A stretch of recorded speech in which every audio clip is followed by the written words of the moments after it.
In the scorching heat of Scottsdale, Arizona, amidst a row of elegant mansions, Margaret Thompson was anxiously taking a phone call. She hadn't even finished washing the dishes from her Eggs Benedict breakfast. "Mrs. Maggie, I'm so sorry, but there's something concerning about Tommy." On the other end of the line was the teacher's room at Desert Mountain Elementary School. The voice belonged to Sarah Johnson, Maggie's colleague of 30 years who was now Tommy's teacher. Her usually calm tone carried a hint of tension. "He's been wearing the same shirt for a week now. And there are bruises on his arms. Yesterday, he refused to change for PE class." Maggie caught her breath. Just yesterday at Sunday service, her grandson had shown his usual adorable smile. At First Presbyterian Church's Sunday school, nothing seemed out of the ordinary. He had hummed along to the hymns and listened intently to the Bible stories as always. When I checked with his parents, they said, "The house is just a bit messy during renovations." But Sarah's voice trailed off. In Maggie's mind flashed the social media posts of her son David and his new wife Ashley. Photos showing perfect smiles. The two of them playing the ideal family on their YouTube channel with 500,000 subscribers. Between videos about how to succeed in real estate investment, they would lecture about how to create a happy family. "Mrs. Maggie, we teachers have a duty to report.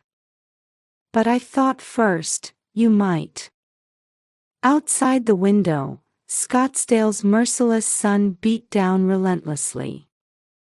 In her air-conditioned room, Maggie felt an icy chill of anxiety. Her lunch plans with her book club friends suddenly seemed very distant. A year ago, when Ashley joined the family, things had started to change gradually. A beauty influencer boasting 300,000 Instagram followers, she played the role of the perfect stepmother. It had been just 2 years since David's first wife, Tommy's mother, had died in a car accident. Their marriage had been sudden. Lately, Ashley had been posting more about her fertility treatments. Under the title, "Dreams of a New Family," she shared her journey on social media. Each post garnered tens of thousands of likes. Below them, David would always comment, "Best wife ever," or "Such an understanding mother." Maggie stood up and looked out the kitchen window. The spire of First Presbyterian Church gleamed in the morning sun. Tommy had been with her as usual on Sunday. Come to think of it, he did seem a bit thinner. But when they had ice cream together at AJ's Fine Foods, his smile had seemed genuine. Since losing her husband George 3 years ago, Sundays with Tommy had become Maggie's reason for living. Baking chocolate chip cookies, playing in the neighborhood park, reading at the library. These promises had become their mutual support.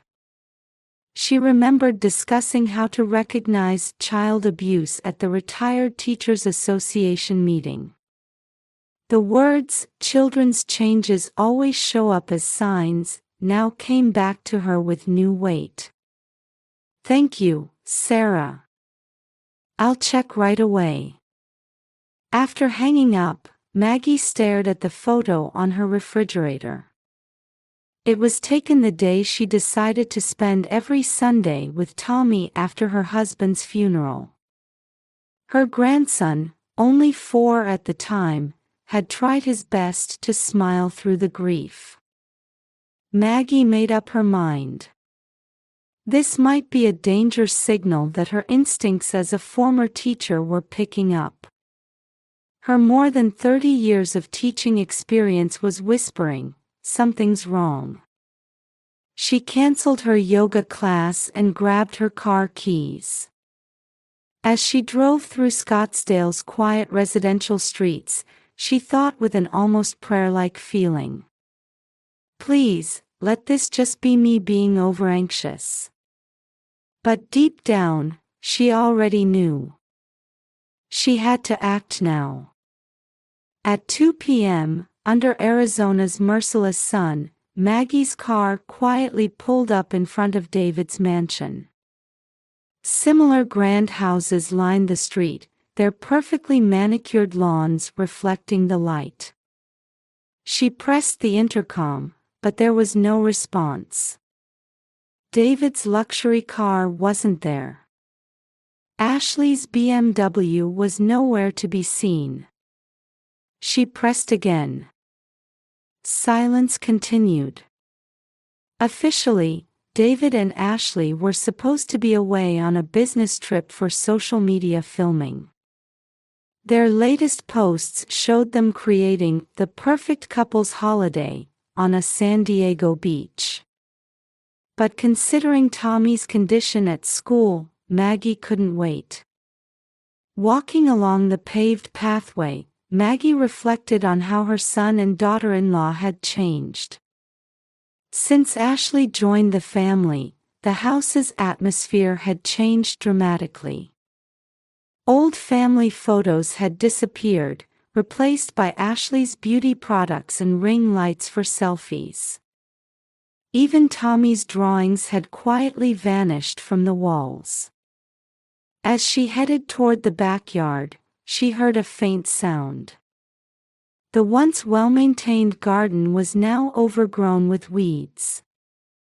The rose bed had withered, and the small vegetable garden was in ruins. She noticed an old SUV parked in the shadow of the garage. Its windows seemed to be covered with cardboard from the inside. Her instincts told her something's wrong. "Tommy?" Maggie called softly. A slight noise from the car. Then, "Grandma, help me." When she heard that weak voice, Maggie's blood ran cold. It had the same resonance as the voices of abused children she had encountered several times during her teaching career. She carefully approached and opened the driver's side door. Heat and a lived-in smell filled the car. An Arizona summer car interior was like an oven. A dirty futon was laid on the floor, with clothes scattered about. An extension cord ran through the window, powering a small fan that was barely running. The bottled water was warm from the heat. And there was Tommy, curled up trembling in the back seat. His once adorable smile was gone, replaced by an expression worn down by fear and exhaustion. "Tommy." "Grandma. I'm sorry. I'm a bad boy." The bruises weren't just on his arms. They were on his back and legs too. Bruises in various stages, from new to old, overlapped. There were half-eaten snack bags scattered about, and signs that he had tried to do homework under a flashlight.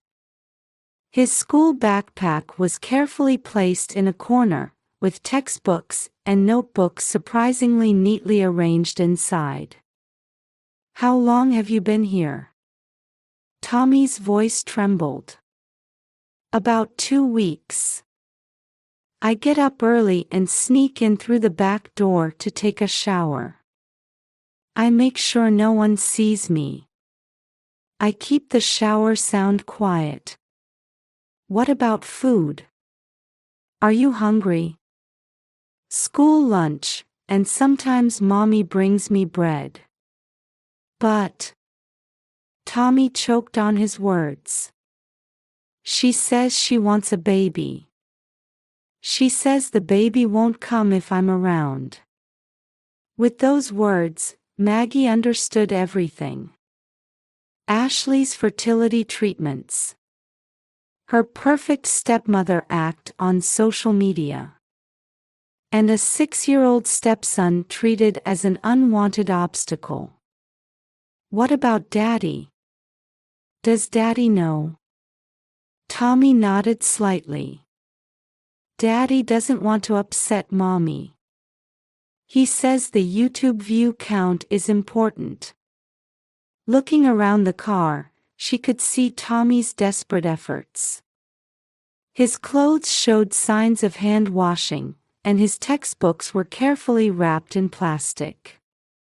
It was as if he was trying to be a good boy, even in these harsh conditions. Maggie took out her phone and started taking pictures. The car's condition, Tommy's bruises, traces of living, she documented everything. She recorded video too. For the first time since losing her husband, she felt real anger. Tommy, it's going to be okay now. Grandma will definitely help you. She hugged her grandson. His small body was trembling. His cheeks, wet with sweat and tears, still showed traces of childhood. But Daddy and Mommy will be angry. Don't worry. This is wrong. No matter what the reason, you should never treat a child like this. Maggie steeled her resolve. Before calling her son and his wife, she needed to gather evidence and make necessary preparations. This was no longer just a family matter. It was about the life and dignity of a human being, of a child. From the sweltering car, Maggie dialed David's number with trembling fingers.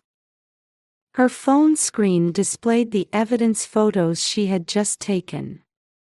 Tommy was curled up small in the passenger seat, wrapped in his grandmother's old cardigan.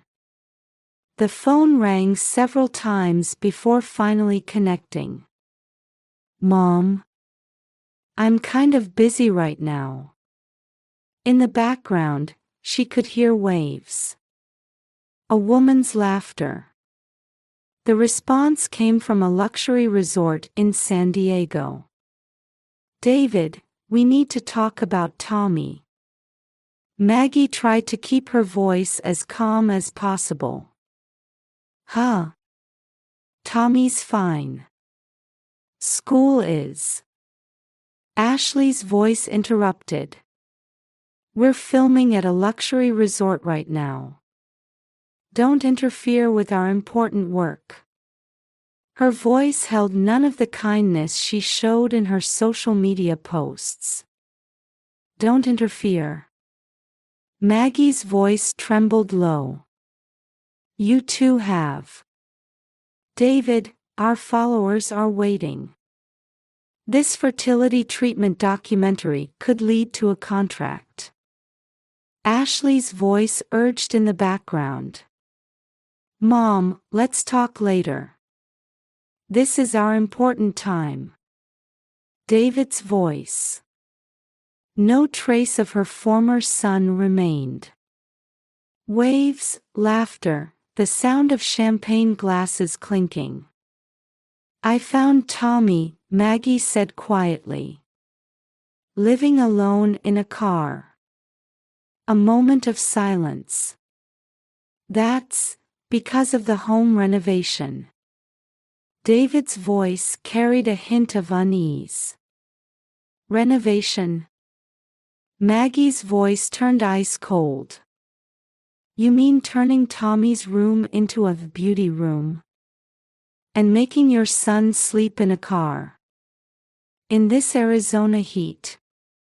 Mom, if we talk, you'll understand.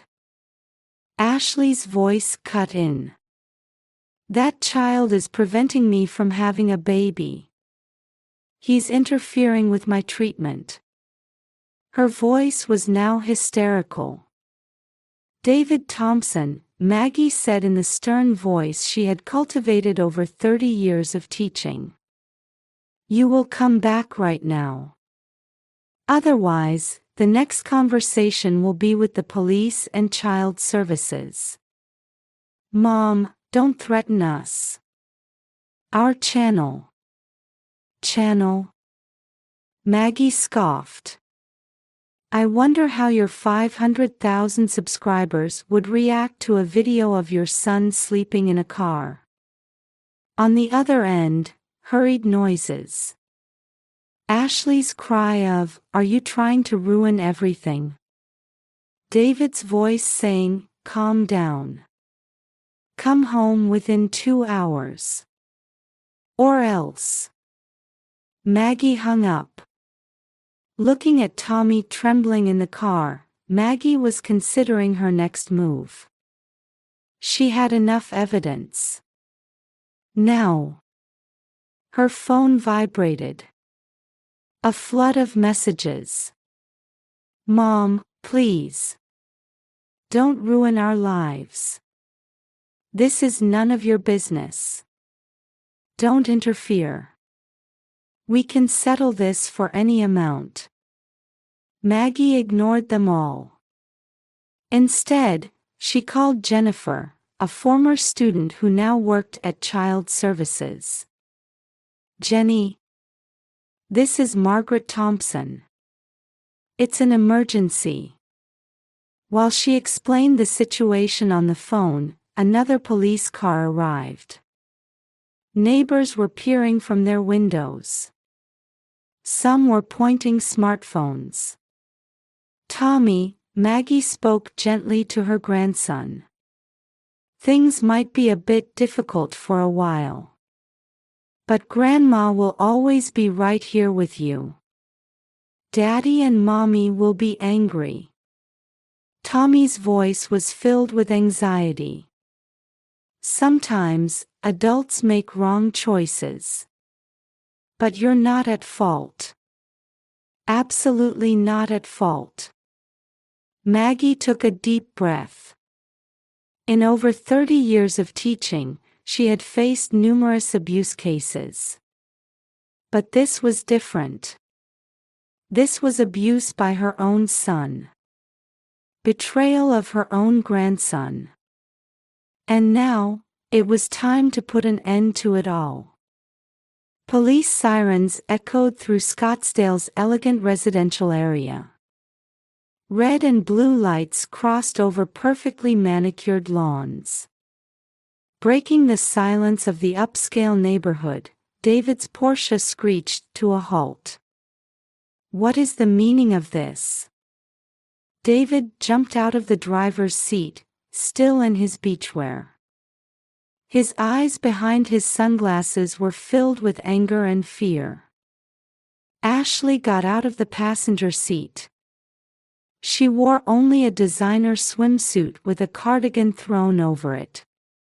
Clutching the latest iPhone, she was desperately trying to delete something. It's all ruined, everything. Her muttering had taken on a hysterical tone.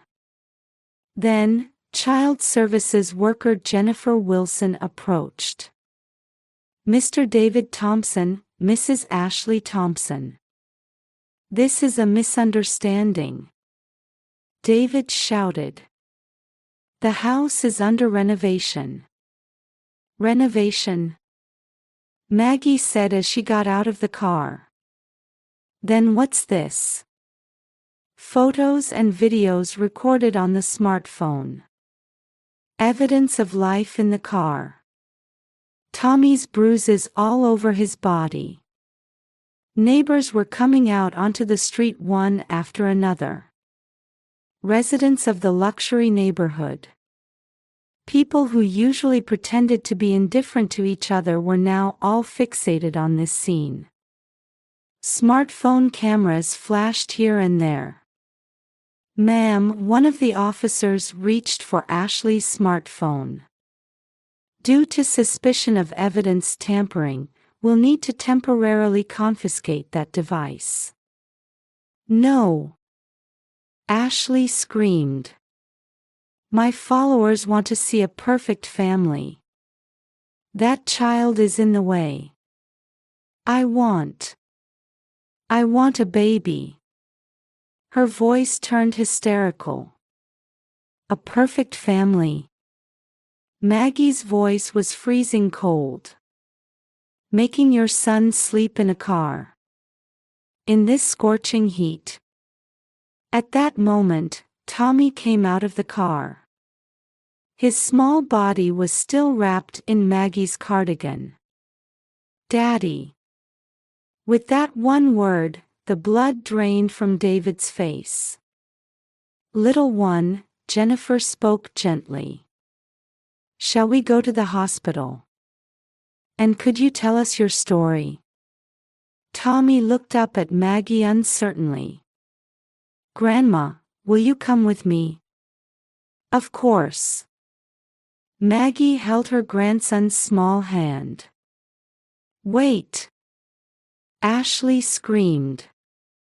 "If that child is at home, my treatment, my followers." "Be quiet." Maggie's voice thundered. "David, I'll tell you this too. As a father, as a human being, you made the worst possible choice. If George were alive, how sad he would be." David's face turned pale. At the mention of his late father, his bravado began to crumble. Just then, one of the officers called out, "We've checked the security camera footage." On the large screen of the police vehicle, footage played. "Get out. You're just in the way." The footage showed Ashley forcing Tommy into the car. "Daddy, it's cold. Bear with it. Do what Mommy says." David's cold voice. Sighs escaped from the neighbors. More smartphone cameras appeared. "This is clear child abuse," the officer said. "Both of you will need to come to the station." Just then, Ashley's smartphone rang. A message from her agency appeared on the screen. "This is trending on social media. All contracts terminated." Then David's phone too. "Abuse allegations spreading. Channel suspended." Ashley's scream echoed through the residential area. "My life, my followers." David just stood there, dumbfounded. No trace of the former successful man remained. The perfect father from social media was gone. "Tommy," Maggie hugged her grandson. "It's okay now. No one can hurt you anymore." The child services worker was preparing documents. Officers were handcuffing David and Ashley. And the silence of the residential area was completely shattered. Maggie walked toward the ambulance, still holding Tommy. "Grandma," Tommy said in a small voice. "I don't have to sleep in the car anymore." "No, I will never let that happen." Maggie's voice carried strong determination. As the sun began to set over Scottsdale, a new wind was beginning to blow. 6 months after the incident, on a winter morning, Arizona's gentle sunlight warmed the kitchen of Maggie's new home. She had sold her previous house and bought this one near Desert Mountain High School for her new life with Tommy. A lemon tree was planted in the garden, and a small vegetable garden had been created. "Grandma, I finished my homework." Tommy's voice rang out from his room on the second floor. Unlike his previously frightened voice, it was now full of confidence. "Well done," Maggie answered with a smile. On the kitchen counter, chocolate chip cookies were waiting to be baked. The walls were decorated with Tommy's new drawings. Through twice-weekly psychological counseling, he had gradually become able to express his past trauma through art. From dark-colored car drawings to brightly colored family pictures. The change was definitely progressing. "Good morning, Maggie." Sarah Watson from next door called over the garden fence. As the leader of the local neighborhood watch, she actively helped keep an eye on Tommy. "Would it be all right if I took Tommy to the park with my kids after school today?" Maggie nodded happily. The community's support was more heartening than she had imagined. The members of First Presbyterian Church had also warmly welcomed Tommy back to Sunday school and continued to pray for his recovery. On the table lay a newspaper with coverage of the incident. Influencer couple receives prison sentence for child abuse. Shocking case exposes dark side of social media. David and Ashley were imprisoned in separate facilities. The sentence had been severe: child abuse, neglect, and attempted evidence tampering. Ashley's fraudulent posts about fertility treatments were also scrutinized as fraud. The incident had sent shockwaves through the social media industry. What was really happening behind the facade of perfect families? This case would likely be remembered as a cautionary tale about the dangers of prioritizing viewer counts above all else. "Hey, Grandma," Tommy came down the stairs, speaking somewhat hesitantly. "What is it, dear? Do you think Daddy and Mommy are really reflecting on what they did in prison?" The question carried his lingering attachment to his parents and complicated emotions. Maggie sat down beside her grandson. "Those two need a lot of time, sweetheart. Time to think about what they did wrong, and what a real family truly means." In the rehabilitation program, David had begun showing signs of change. Ashley, however, was reportedly still trying to justify her actions. "But remember," Maggie continued, "you're not alone anymore. You have Grandma. Your teachers, Mrs. Sarah next door, everyone at church, we're all on your side." Tommy nodded slightly. On the desk lay his school report card. His evaluation had changed from "needs attention" to "excellent." He had made more friends and was enjoying his break times. The aroma of cookies wafted from the oven. "I'll help." Tommy jumped up energetically. Gone was his former withdrawn demeanor. "Oh, and today is book club day," Maggie said. "Everyone wants to see you." The book club members had been devotedly supportive over these 6 months. Starting with reading stories aloud, Tommy could now choose and read books by himself. Outside the window, neighborhood children rode past on their bicycles. Among them was Tommy's best friend Jason, who waved and called out, "Let's play after school." "Can I go?" Tommy's eyes sparkled. "Of course. But first." Maggie took the cookies out of the oven. "Let's taste these fresh from the oven." They laughed together over cookies. Maggie felt anew how precious these simple moments of happiness were. In the mailbox at the front door was a letter from Child Protective Services. It was official notification that permanent custody of Tommy had been transferred to Maggie. A new kind of family. Perhaps not perfect, but one bound by genuine love and real connections. The loneliness of living without her husband George still pierced her heart at times. But her days with Tommy were surely giving new meaning to her life.